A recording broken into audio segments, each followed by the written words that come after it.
जय श्री कृष्ण भक्तों को एक बार फिर से अपने चैनल सच्ची वास्तु ज्ञान पर हार्दिक स्वागत है। भक्तों, आज का विषय अत्यंत रहस्यमयी और चौंकाने वाला है।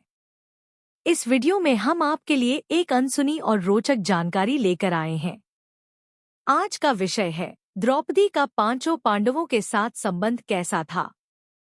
अक्सर यह प्रश्न लोगों के मन में आता है कि द्रौपदी, जो कि पांचों पांडवों की पत्नी थी, उनका वैवाहिक जीवन कैसे चलता था। इस विषय को लेकर कई धारणाएं और कहानियां प्रचलित हैं, लेकिन क्या इन सभी में सत्यता है? क्या शास्त्रों में इस बारे में कोई स्पष्ट जानकारी मिलती है? श्री गरुड़ पुराण में कहा गया है कि कोई भी कथा या प्रवचन अधूरा नहीं छोड़ना चाहिए, क्योंकि ऐसा करने से पाप लगता है। अतः इस पवित्र कथा को पूरी श्रद्धा और भक्ति के साथ सुने तथा पुण्य का लाभ अर्जित करें। भक्तों, आपसे अनुरोध है कि इस वीडियो को पूरा देखें ताकि आपको संपूर्ण और सही जानकारी प्राप्त हो सके। पांचों पांडवों के साथ उनके कैसे संबंध थे? यदि आप इन सभी विषयों की पूरी जानकारी प्राप्त करना चाहते हैं, तो आपको हमारा वीडियो पूरा देखना होगा। इस वीडियो में जो भी जानकारियां हम साझा करने जा रहे हैं, उन्हें ध्यानपूर्वक सुनना होगा। तभी आप यह समझ पाएंगे कि द्रौपदी का पांचों पांडवों से क्या संबंध था और उनका चरित्र कैसा था। तो भक्तों, आइए आगे बढ़ते हैं। भक्तों, हमारे हिंदू धर्म में यह माना जाता है कि किसी स्त्री का एक से अधिक पति होना अनुचित है, लेकिन महाभारत काल में द्रौपदी ने 5 पांडवों से विवाह किया।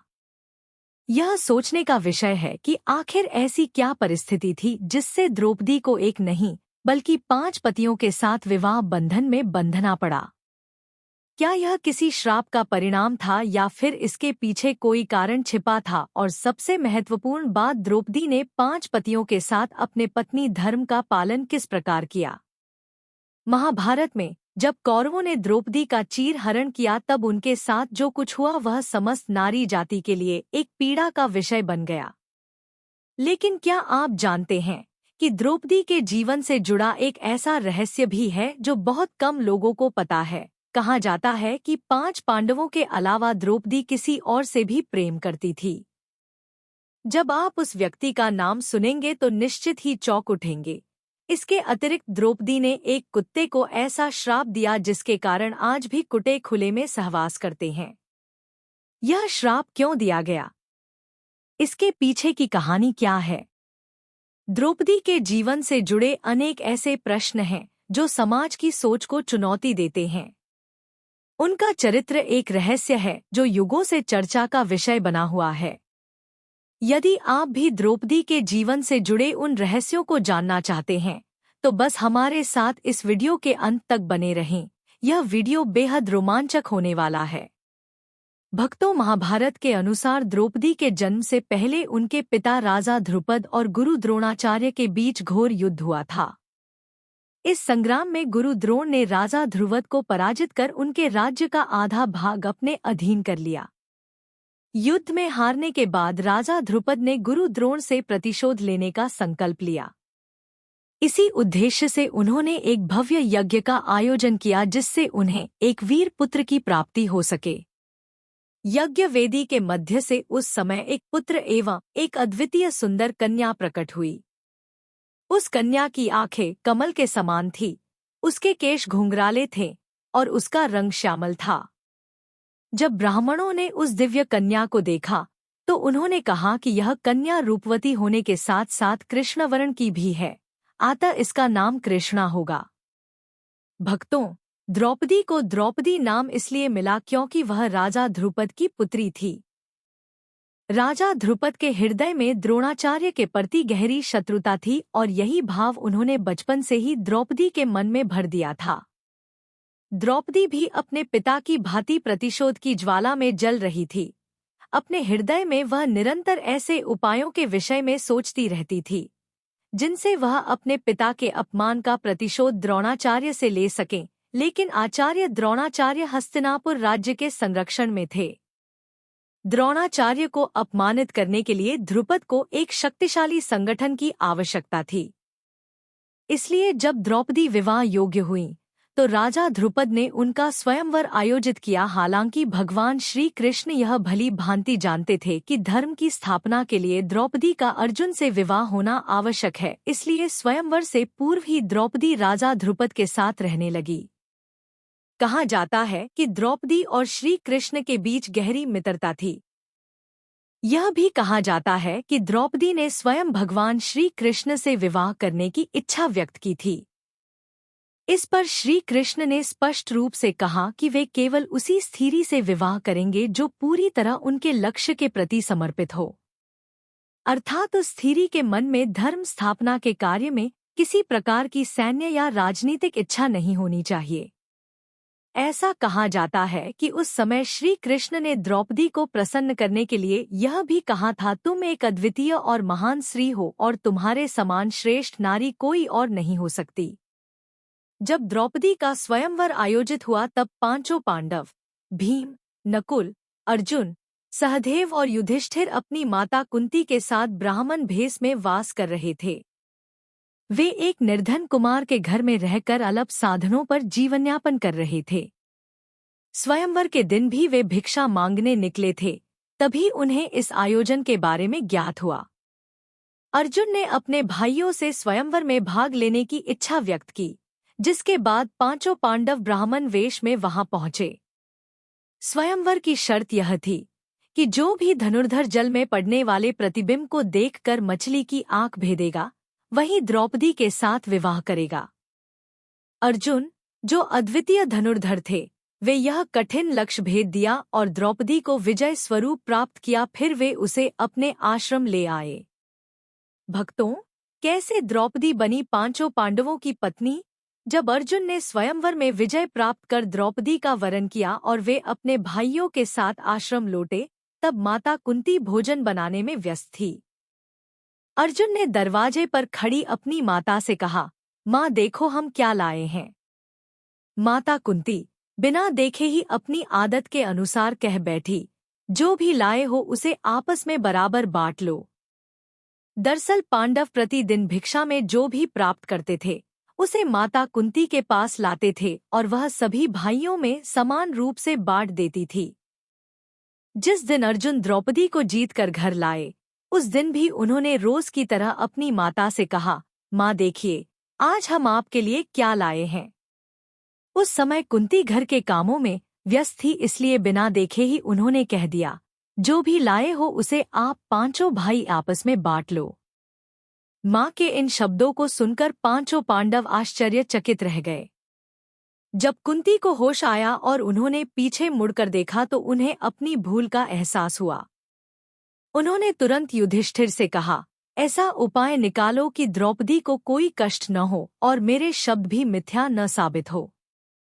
युधिष्ठिर ने बहुत सोच विचार किया, परंतु कोई समाधान नहीं मिला। अंततः माँ के वचनों को सत्य रखने के लिए पांचों पांडवों ने द्रौपदी से विवाह करने का निश्चय किया। जब इस बात की जानकारी राजा ध्रुपद को मिली तो वे अत्यंत चिंतित हुए। फिर महर्षि व्यास ने उन्हें द्रौपदी के पूर्व जन्म की कथा सुनाई। महर्षि व्यास जी ने कहा था कि द्रौपदी अपने पूर्व जन्म में वह अत्यंत सदाचारी, पवित्र और धार्मिक थीं, परंतु पूर्व जन्म के कुछ कर्मों के कारण उनका विवाह नहीं हो पाया।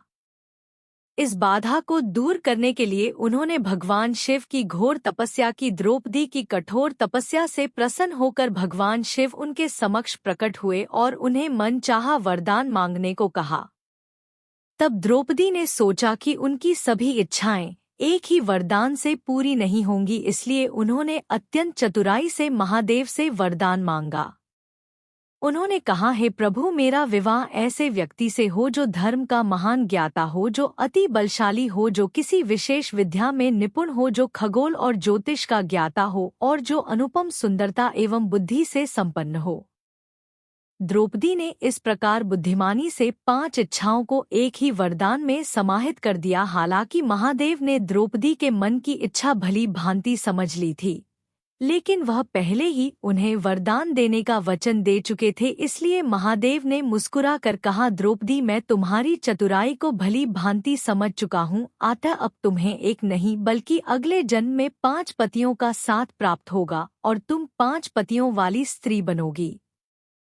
यह सुनकर द्रौपदी अत्यंत चिंतित हो गई और उन्होंने व्याकुल होकर महादेव से प्रार्थना की, हे प्रभु, मुझे तो आपकी कृपा से केवल एक ही पति चाहिए। इस पर शिवजी बोले, वत्स, मेरा दिया हुआ वरदान व्यर्थ नहीं जा सकता, अतः तुम्हें 5 पतियों का ही साथ मिलेगा। यह सुनकर द्रौपदी और अधिक व्यथित हो गई। उन्होंने सोचा, मैंने तो अपने पति में ये सभी गुण एक साथ मांगे थे, परंतु यह कैसा विधान हो गया कि मुझे ये सभी गुण अलग अलग पतियों में प्राप्त हों। इस विचार से द्रौपदी अत्यधिक चिंतित हो गई। भक्तों, व्यास जी कहते हैं कि भगवान शिव के वरदान स्वरूप द्रौपदी को इस जन्म में 5 पतियों का साथ प्राप्त हुआ। यह कथा सुनने के बाद राजा ध्रुपद ने द्रौपदी का विवाह 5 पांडवों से लेने का निर्णय लिया। हालांकि प्रारंभ में द्रौपदी इस विवाह के लिए तैयार नहीं थी, लेकिन बाद में उन्होंने एक शर्त रखी कि 5 पांडव भविष्य में अन्य विवाह कर सकते हैं, किंतु रानी का स्थान केवल द्रौपदी को ही प्राप्त हो। कहा जाता है कि पांडव इस शर्त को स्वीकार करने के लिए तत्पर थे। इसके बाद सबसे पहले द्रौपदी का विवाह ज्येष्ठ पांडव युधिष्ठिर से संपन्न हुआ और उस रात्रि उन्होंने अपने पत्नी धर्म का पालन किया। अगले दिन उनका विवाह भीम से हुआ और उन्होंने भी अपने पत्नी धर्म का निर्वहन किया। इसी प्रकार क्रमशः द्रौपदी का विवाह अन्य पांडवों से भी हुआ और उन्होंने अपने सभी पतियों के प्रति अपने दाम्पत्य कर्तव्यों का पालन किया। जब द्रौपदी का विवाह हुआ और उन्होंने अपने पतिव्रता धर्म का पालन किया, तो प्रश्न उठता है कि वे अपने अन्य पांडव पतियों के साथ कैसे रही। इसका रहस्य महर्षि वेदव्यास के उस वरदान में छिपा है, जिसमें उन्होंने द्रौपदी को आजीवन पवित्रता का आशीर्वाद दिया था।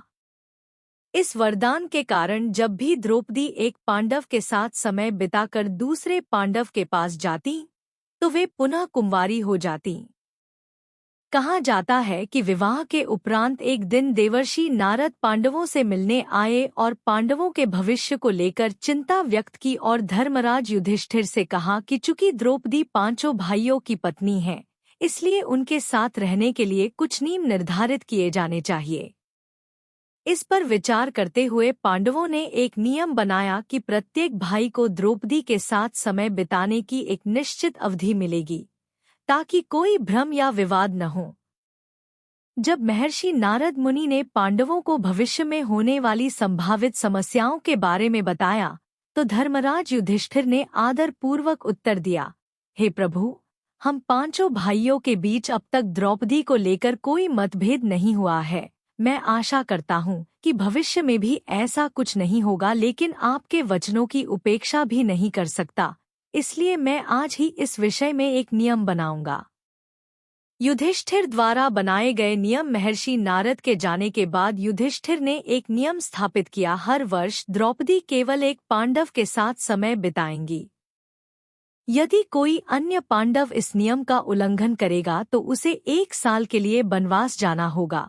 इस नियम के तहत जब भी द्रौपदी किसी एक पांडव के साथ एकांत में होती तो अन्य भाइयों को उस स्थान पर जाने की अनुमति नहीं थी।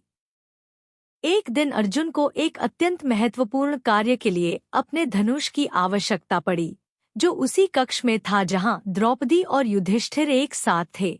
धर्म संकट में पड़े अर्जुन ने नियम तोड़कर कक्ष में प्रवेश किया, जिससे उन्हें वनवास जाना पड़ा।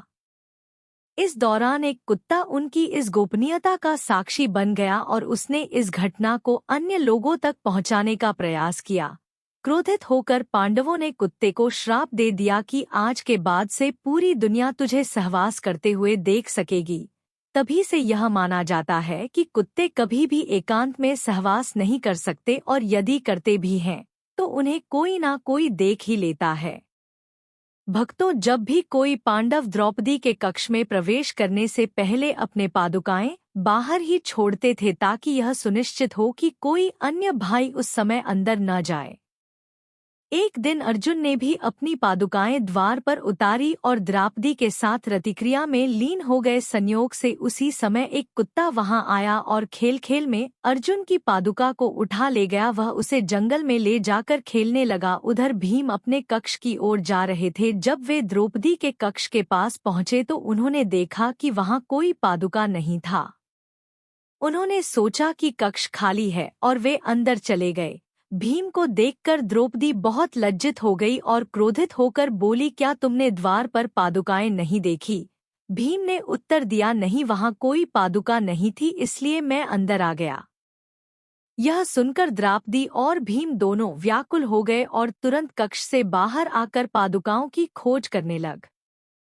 जब वे खोजते हुए पास के जंगल में पहुंचे तो उन्होंने देखा कि एक कुत्ता अर्जुन की जूतियों से खेल रहा था। यह देखकर द्रौपदी को बहुत शर्मिंदगी महसूस हुई और गुस्से से भर गई। क्रोधित होकर उन्होंने कुत्तों को श्राप दिया कि जिस तरह आज भीम ने मुझे यह कार्य करते हुए देख लिया, उसी तरह पूरी दुनिया तुम्हें खुले में ऐसा करते हुए देखेगी। कहा जाता है कि इसी कारणवश कुत्ते खुले में यह कार्य करते हैं। इसके अलावा एक और कथा प्रचलित है कि जब स्वर्ग यात्रा के दौरान द्रौपदी खाई में गिर पड़ी और उनका देहांत हो गया, तब भीम ने युधिष्ठिर से पूछा, द्रौपदी ने जीवन में कभी कोई पाप नहीं किया, फिर भी वह हमारे साथ स्वर्ग क्यों नहीं जा सकी? इस पर युधिष्ठिर ने उत्तर दिया कि द्रौपदी ने पांचों पांडवों में अर्जुन को सबसे अधिक प्रेम किया था, जिसे उन्होंने हमसे छिपाए रखा। यही कारण था कि वह स्वर्ग नहीं जा सकी। कुछ मान्यताओं के अनुसार द्रौपदी ने केवल अर्जुन ही नहीं बल्कि कर्ण के प्रति अपने प्रेम को भी छिपा कर रखा था। कहा जाता है कि जब द्रौपदी अपने वनवास के 12वें वर्ष में थी, एक दिन द्रौपदी पांचों पांडवों के साथ वन में विचरण कर रही थी। तभी उनकी दृष्टि एक जामुन के वृक्ष पर पड़ी, जिस पर एक आकर्षक जामुन का गुच्छा लटक रहा था। जैसे ही द्रौपदी ने उस गुच्छे को तोड़ा, उसी क्षण वहां श्री कृष्ण प्रकट हुए। श्री कृष्ण ने द्रौपदी से कहा, यह जामुन एक महान साधु के लिए था जो 12 वर्षों की कठोर तपस्या और उपवास के बाद इसे ग्रहण करने वाले थे। अब तुम्हें उनके श्राप का सामना करना पड़ सकता है। इसके साथ ही श्री कृष्ण ने एक उपाय बताया, यदि तुम इस जामुन के वर्ष के नीचे जाकर अपने जीवन का वह गुप्त सत्य प्रकट करो जिसे तुमने आज तक किसी को नहीं बताया, तो यह जामुन पुनः वृक्ष पर लौट जाएगा। इसके बाद एक एक करके पांचों पांडवों ने अपने जीवन का कोई छुपा हुआ सत्य उजागर किया, किंतु जामुन का गुच्छा वृक्ष पर नहीं लौटा। अंत में जब द्रौपदी की बारी आई तो उन्होंने कहा, मेरे पांचों पति मेरे लिए समान हैं, किंतु फिर भी मेरे कारण उन्हें बहुत कष्ट सहने पड़े हैं। परंतु जामुन तब भी वृक्ष पर नहीं लौटा। श्री कृष्ण मुस्कुराए और बोले, द्रौपदी तुम अभी कुछ छुपा रही हो। तब द्रौपदी ने साहस जुटाकर कहा, जब मेरा विवाह नहीं हुआ था तब मेरे हृदय में पांचों पांडवों के अतिरिक्त एक और व्यक्ति के लिए भी विशेष स्थान था। वह कोई और नहीं बल्कि अंगराज कर्ण थे। मैं उनसे असीम प्रेम करती थी, किंतु समाज और प्रतिष्ठा के कारण मैं उसे उजागर नहीं कर पाई। भक्तों, यह थी द्रौपदी के चरित्र की सच्चाई की द्रौपदी का चरित्र कैसा रहा और पांचों पांडवों के साथ कैसा कैसा रिश्ता रहा और कितने कितने समय तक की रिलेशन रहा और कैसे पांचों पांडवों के साथ में द्रौपदी सहवास करती थी, यानी संबंध बनाती थी और रातें गुजारती थी और प्रेम करती थी।